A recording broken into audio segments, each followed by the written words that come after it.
Hi everybody, I'm Matt. I'm Sam. Today we have another Fat Electrician, 450 Marines versus the Imperial Japanese Navy, Wake Island. I don't know anything about this. Nope. Yeah, I don't know. He had Leonidas in the thumbnail, so I figured we'd check it out. That's why I clicked it. Yeah, pretty much. If you haven't hit that subscribe button already, please do so. We're going to do a lot more of these, a lot more war movies, and it's going to be a good time. Learning a lot. You might absorb it all, I might not. That's fine. That's still funny. Alright, here we go.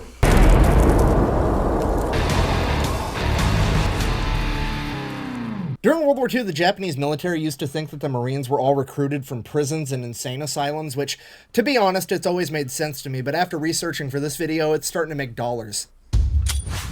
Today we're talking about the first time that the United States Marine Corps would come toe-to-toe with the Japanese military. Ladies and gentlemen, Wake Island, a small coral atoll 2,000 miles west of Hawaii, closer to Japan than it was to America, and highly sought after by the Japanese to be a forward operating base for World War II. The only problem with that was, it was currently held by the Americans. 450 Marine Corps artillerymen and 1,200 civilian construction workers, as well as 70 Navy corpsmen. In this context, for the layman, if you don't know, Navy corpsman is a fancy word for Marine Corps medic, aka Doc. And they didn't have much to defend the island with, but they did have 6 5-inch coastal artillery guns that were actually taken from America's first ever battleship, the original USS Texas from the 1800s. They also had 12 3-inch anti-aircraft guns, 18 M2 Browning machine guns, 30 Browning 30 caliber machine guns, as well as 12 Grumman F4F Wildcat fighters. In regards to time, Wake Island is 22 hours ahead of Hawaii, meaning that from their perspective, Pearl Harbor would take place on December 8th, 1941. An hour after the attack on Pearl Harbor had ended, Wake would receive a transmission saying that Pearl Harbor had occurred and that they needed to be prepared.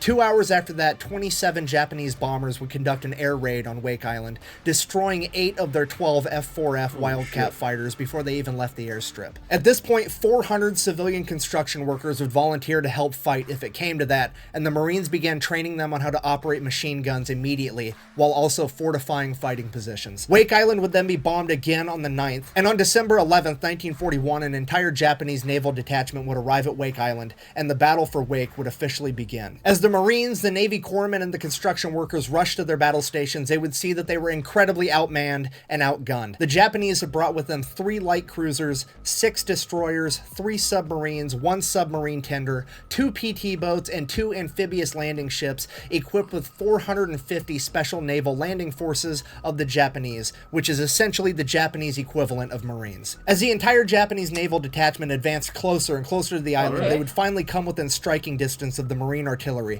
12,000 yards. Despite that, and much to the confusion of the Marines, they were all ordered to hold their fire, which made absolutely no sense to them. These men could hit bullseyes at 12,000 yards. These guys would put a fucking 5-inch shell through a bedroom window if they wanted to. Why on earth are they being told to hold their fire? But the man in charge of the Marines, Commander Devereaux, realized that the Japanese artillery on the ships actually outranged the Marine artillery and they weren't firing yet. And this must mean that the Japanese thought that their air raids had disabled all of the Marine defenses on the island, which was not true at all, because in reality the only thing they had taken out was the original 8 Wildcats from day one. So under the command of Major Devereaux, the Marines would continue to hold their fire and play possum as the entire detachment advanced closer and closer. 10,000 yards, 8,000 yards, 6,000 yards, 4,000 yards, which as far as a Marine artilleryman is concerned is point blank fucking range. If they got any closer, these Marines were going to try to put a bayonet on this 5-inch gun, okay? The Marines would finally be given the order to open fire, and they would open fire with everything they had and put as many shells downrange as they possibly could, taking the Japanese completely off guard and hitting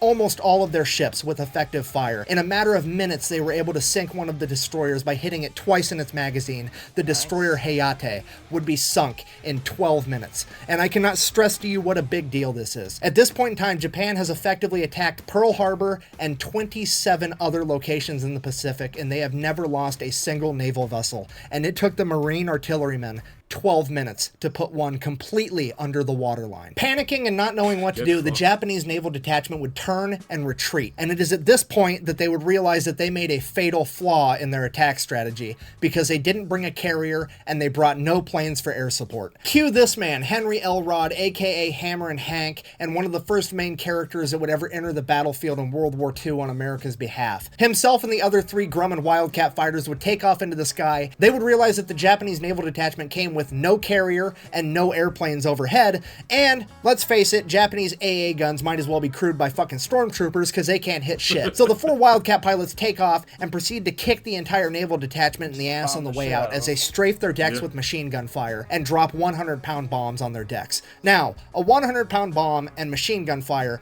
absolutely should never be able to sink a major naval vessel, like ever. Good old Hammer and Hank, though, managed to park one of those 100-pound bombs directly on top of the depth charges on top of the deck of the destroyer Kisarage, setting off a chain reaction that would sink the entire naval vessel. Which is literally the equivalent of killing a grown-ass man with a BB gun, but somehow he pulled it off anyways. Which, I mean... How are they, like, guiding these missiles? Are they just, like, pointing the plane at the boat and then just letting it go? Pretty much. Or just flying over it and, you know, hoping for the best? best? No, remember the other one that we watched? I don't know specifically which one, but it was... They had to go overseas and drop bombs, and how we were like, how did he calculate the pinpoint to when exactly to release the bomb? It's probably the same damn thing. All right, someone will tell us in the comments. Yeah. You guys have been great about the comments. I try to read all of them. Yeah. I mean, to be fair, is just standard behavior for the Marine Corps at this point. Now, the smoke settles from the battle, and they have to figure out what all happened, because, you know, there's a lot of moving parts. Come to find out, the only thing that the Marines lost, 2 of the planes were so damaged that they weren't going to be flyable anymore, so now they're only down to 2 Grumman Wildcats, and only 5 people had been injured. Nobody died on the American side. Japan, on the other hand, had lost 2 destroyers, a submarine, and a suspected 300-plus men. Needless to say, the Japanese are fucking pissed and embarrassed about this entire thing. Which, I mean, they kind of have a right to be upset too. I mean, this was the first 2 ships they've had sunk during World War II. This was the first tactical loss they've had, and this is the only successful amphibious landing defense using coastal artillery ever in all of World War II. They straight up kind of got their asses whooped. And because they're so upset, they pretty much immediately sent out another air raid from the Marshall Islands and bombed Wake Island again. And they continued to bomb Wake Island every day for the next 10 days. Thankfully, they still didn't manage to hit a whole lot. Total stormtrooper energy just misses every single time. And during this 10 days, the American people would find out that 450 Marines and a bunch of construction workers stood up to the Japanese Navy and told them to get fucked. And this became the silver lining for the catastrophe that was Pearl Harbor. Wake Island was a shining example that the American public looked to and said, if those 450 dudes were able to accomplish that when they weren't ready, imagine what we're going to be able to do once we actually start trying. This victory, unfortunately, would be short-lived because it is now a race between Japan and America to see who can get reinforcements to Wake Island first. The problem with that is the Japanese reinforcements are coming from all their other successful attack missions, including Pearl Harbor, so they have a huge head start on the Americans. So obviously they get all of their ships there first. So the Marines call up the Navy chain of command and are like, hey, there's a bunch of more Japanese ships here, including some aircraft carriers. Hurry up. At which point, the United States Navy, or maybe not the Navy, but the government, somebody at a high level decides that, well, we don't want to lose any more ships, so we're just going to consider all of Wake Island collateral damage, and we're going to leave all of you there to die. I wish I was joking. So the first battle for Wake Island was on December 11th. They then got bombed every day for 10 days straight. It is now December 22nd. They have all been left there to die, except these are United States Marines, so fuck it, we're still going to fight anyways, because that's just how they get down. So December 22nd, 1941, the second battle for Wake Island is about to kick off. In the red, white, and blue corner, we have 450 Marine artillerymen, 400 construction workers, and 70 Navy corpsmen, going toe-to-toe with a reinforced Japanese Navy of 3 light cruisers, 6 destroyers, 2 PT boats, 2 amphibious landing vehicles, a bunch of more amphibious landing soldiers, 1 submarine tender, 2 submarines, 4 heavy cruisers, 2 mine layers, and 2 aircraft carriers returning from Pearl Harbor, the IJN Hear You and the IJN See You. Apparently the IJN Smell You and Taste You were fucking busy. And now, to the Marine Corps' surprise, the entire naval detachment refuses to get anywhere near this island, not willing to come within 12,000 yards because they don't want to get shot up by accurate Marine artillery fire again. So instead, what they do is they send out their 2 amphibious landing ships with 900 soldiers on them, and they deploy every single plane that their aircraft carriers have. The 2 remaining Marine Corps Wildcat fighters are about to go toe-to-toe with 50 Japanese aircraft. And somehow, those 2 badass Marine aviators managed to shoot down 21 Japanese planes, one of which was the bomber of Bombardier Norobu Kanai, the man that... How is that possible? What? That the 2 took out 28 of them. They knew how to play video games. Yeah, that was it.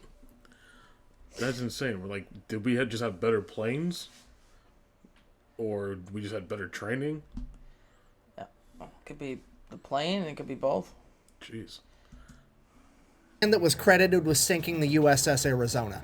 This would be considered the first ever revenge for Pearl Harbor. The remaining Japanese planes then proceeded to bomb and strafe the island with machine gun fire. They didn't really do a whole lot of damage, but one thing they did take out was the communication lines leaving the command bunker where Major Devereaux was. And nobody knew that that had happened, so Major Devereaux's inside of his bunker giving orders, but nobody's hearing them. So when the 900 Japanese Special Naval Landing Forces landed on the beach, and they weren't given any orders, the Marines are kind of like, what are we doing? What's the play? No orders came through, so they're gonna do what Marines do best, be default aggressive, and go fuck shit up. Given a lack of instruction, they will resort to destruction every single time. The Marines on their own accord decide that they are going to fix bayonets, leave the machine guns and fortified fighting positions with the civilians that they trained, and they are gonna go meet a 2-to-1 battle against the Japanese Special Landing Forces on the beach in the middle of bumfuck nowhere in the Pacific. One of these 2 groups is the best amphibious fighting force on Earth, and they are about to figure it out right now. For the next 11 hours, the Marine Corps and the Japanese Special Landing Forces would engage in close combat, and not only were the Marines successful at defending, they would begin launching counterattacks, and these counterattacks would fracture the enemy line, sending small groups of enemy soldiers all over the island. It is at this point, after like 11 hours, Commander Devereaux finally comes out of his fucking bunker after not hearing from anyone this entire time, and in his head, he's thinking all of the positions that had radios must have been overrun. That's why they're not responding to me, so he's anticipating that they're losing. And as soon as he walks out of the bunker, he sees Japanese flags all over the island. And he assumes that the flags had been hoisted because the Japanese were victorious. But that's not what was happening. What he was seeing was Japanese good luck flags, which was a Japanese tradition in World War II, where the Japanese soldiers would have their friends and family sign a Japanese flag, and they would hang it on their rifle when they went into battle for good luck. That is what he was seeing, not flags hoisted in victory, because his Marines were kicking their fucking ass. But he didn't know that, so he proceeded to go around the island and force his men to surrender. Right off the bat, huge problem. The Japanese at this point in time weren't real big on the whole taking prisoners thing. They still very much believed in the Bushido Code of Honor, and if you surrendered on the battlefield, you lost that honor, and as far as they're concerned, if you didn't have your honor, you deserved to die. So it's already not looking that great, and it would become even worse once the fog of the battle finally lifted, and everybody began to look around and realize there's a distinct lack of dead Americans. Plenty of dead people, not many Americans. Because over the last 11 hours, the Japanese landing forces had suffered 600 casualties, and the Americans had only lost 52 Marines and 70 construction workers. I say only, that's still a lot, it's way too many, it's tragic, I'm not trying to diminish that in any way, I'm simply trying to explain it was an extremely lopsided battle, and this would only serve to infuriate the Japanese even more. So the Japanese, now thoroughly pissed off, decide they are going to take every American on Wake Island, including the civilians that didn't even fight, and strip them all butt naked and tie them together in groups of 15 with telephone wire and march all 1,600 of them to the airfield. They then began assembling their crew-served machine guns, intending on executing everyone. They then stood there for 2 days on an airstrip, butt naked in the middle of the Pacific, at gunpoint, until the Japanese admiral came out and announced to them that the Emperor of Japan had decided to grace them with their lives. You see, the American media had made such a big big deal of the first defense of Wake Island that the entire world was watching the events unfold now, and Japan knew that they couldn't get away with committing such a mass atrocity without attracting too much attention, so they decided they were going to actually have to abide by the rules of war and take prisoners. The majority of the Americans would then be loaded onto cargo ships and sent to prison camps either in Japan or Japanese-occupied China. And I'm happy to say that the overwhelming majority of them survived all of World War II in these POW camps and got to return home in 1945 and 1946. Upon returning home, they would find out that only months after their first defense of Wake Island, in 1942, Hollywood had turned their life events into a movie. But the problem with the movie was that nobody actually knew what happened at the Second Battle of Wake Island, so Hollywood just anticipated that everybody had died, and that's how the movie ended. Fast forward like 45 years later, there's a Wake Island reunion event where a journalist finally asks all the Marines what they thought of that movie when they first returned home. And without skipping a beat, this man in his 60s or 70s at this point chimes in and says, well, first of all, we didn't actually have a dog there. To which every other Marine began laughing, and it is hands down my favorite part of this story, because somehow that man lived through an entire lifetime worth of shit before he turned 25, and he has now made it into the twilight years of his life with his sense of humor intact and that innate burning desire to be a fucking smartass that every military member I've ever met has. And now, the story's gonna get weird. Whatever became of Wake Island itself, well, it would remain under Japanese control for the duration of World War II. Every time an American naval vessel drove past it, they would open fire on it with its guns, and they would routinely perform air raids on the island. Now, as fate would have it, one of those air raids on Wake Island would be the very first combat mission of a new pilot that joined the military at the ass end of World War II, and that pilot's name was George Bush.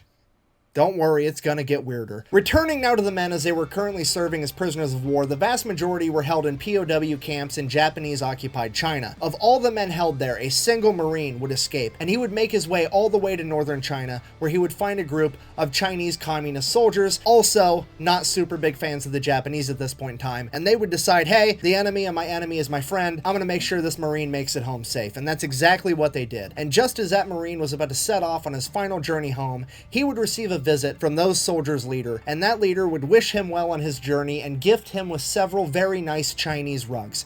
That leader's name was Mao Zedong, the deadliest human of all time, credited with killing somewhere between 40 and 80 million people. Yeah, the truth is literally stranger than fiction, and all of this happening, I have so many questions, but most important of all, the one question I want an answer to more than anything: what do you think that guy did with the rugs? I mean, for real, on one hand, kind of weird to keep them, but on the other hand, the rug didn't do anything, and it's a nice fucking rug. You know what I mean? Okay, this video is getting out of hand. I have to end it. In conclusion, after Pearl Harbor, the commander of the Japanese Navy, Admiral Yamamoto, would write in his personal diary, quote, "I fear all we have done is awoken a sleeping giant and filled him with terrible resolve." And I personally find it ironic that the first time that his men would come face to face with that terrible resolve, the sleeping giant that they awoken, would be 3 days later at Wake Island, where 450 Marines, 70 Navy corpsmen, and 400 blue-collar construction workers stood together and halted the most powerful Navy on the planet in their tracks for 16 days. If you made it this far in the video, thank you for watching. The best way to support the channel is go buy some merch at thefatelectrician.com. Quack bang, out. I'm gonna be honest. I probably would have kept those fucking rugs. What did you think of the movie Wake Island when you first saw it? First thing, we didn't have a dog. Yeah, that's number one. And Brian Dunleavy, even though he was a good movie star, there was nothing real about the movie whatever. A lot of war bond drives occurred at the movie theaters. People would come to go see the movie. They'd be so pumped up with enthusiasm and patriotism, they'd exit the movie theater and there'd be war bond sales right there, and people would buy war bonds, and it helped the war effort tremendously. All right, that was pretty cool. So that was intense. Yeah, I don't know much about the whole Pacific Theater when it comes to World War II, so learning about this between like Hacksaw Ridge and the Fat Electrician videos. But the fact that like they were just abandoned on the island, and they're like pretty much, I'm sure they surrounded the island, and they're just like, nah, we're not gonna help you. Yeah, right? Jesus. Bye. And did I hear that right? Like 3 days after Pearl Harbor, those guys were taken as POWs and released at the end of the war? I know that that island, I think he said, was 48 hours ahead, or... I thought it was 22. behind. Hawaii. Yeah, 22 hours, whatever. Yeah. It's all nuts. It's like, get ready, and it's like, oh, they're here already. Yeah. Fuck. Yeah. Thanks for the notice. All right, hit that subscribe button. Thank you. Bye. Bye.